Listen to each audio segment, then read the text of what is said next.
తెలంగాణ రాష్ట్ర ప్రభుత్వం కాంగ్రెస్ పార్టీ సర్కార్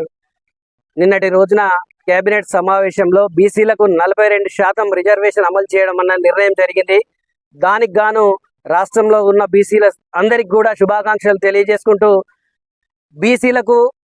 విద్య, ఉద్యోగం, రాజకీయంగా మెరుగైన అవకాశాలు లభించేందుకు గాను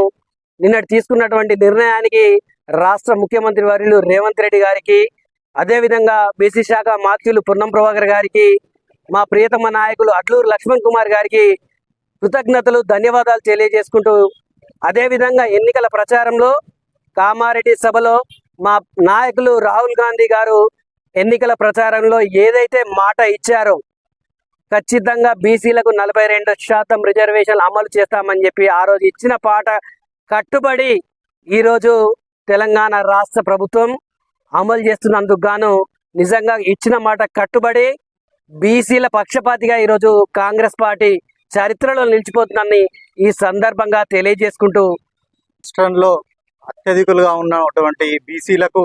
సమన్యాయం జరగాలనే ఉద్దేశంతో అప్పుడు రాహుల్ గాంధీ గారు కామారెడ్డి డిక్లరేషన్లో పేర్కొన్న విధంగా ఏదైతే రాహుల్ గాంధీ చెప్పారో దాన్ని తూచా తప్పకుండా పాటించిన ముఖ్యమంత్రి మన రేవంత్ రెడ్డి గారు కులగణన జరిపి రాష్ట్రంలో అత్యధికులుగా బీసీలో ఉన్నటువంటి బీసీలకు 42% రిజర్వేషన్ కల్పిస్తూ ఇప్పటికే ప్రకటించడం జరిగింది. అదేవిధంగా రానున్న పంచాయతీ ఎన్నికల్లో ఈ 42% రిజర్వేషన్ను అమలు జరపాలని నిన్న క్యాబినెట్లో నిర్ణయం తీసుకున్న కాంగ్రెస్ ప్రభుత్వం ముఖ్యమంత్రి రేవంత్ రెడ్డి గారికి, మరియు బీసీ శాఖ మంత్రులు పొన్నం ప్రభాకర్ గారికి, మరియు మన ప్రియతమ నాయకుడు ధర్మపురి ఎమ్మెల్యే మంత్రివర్యులైనటువంటి అడ్లూరు లక్ష్మణ్ కుమార్ గారికి ప్రత్యేక కృతజ్ఞతలు తెలుపుకుంటూ, బీసీ బిడ్డలుగా మేమందరం కూడా ఈ ఏదైతే 42% రిజర్వేషన్ బిల్లును స్వాగతిస్తూ మేమందరం కూడా హర్షం వ్యక్తం చేస్తున్నాం. కాంగ్రెస్ ప్రభుత్వానికి మేమందరం కృతజ్ఞత తెలుపుకుంటూ, గత ప్రభుత్వంలో ఏదైతే బీసీలకు అన్యాయం జరిగిందో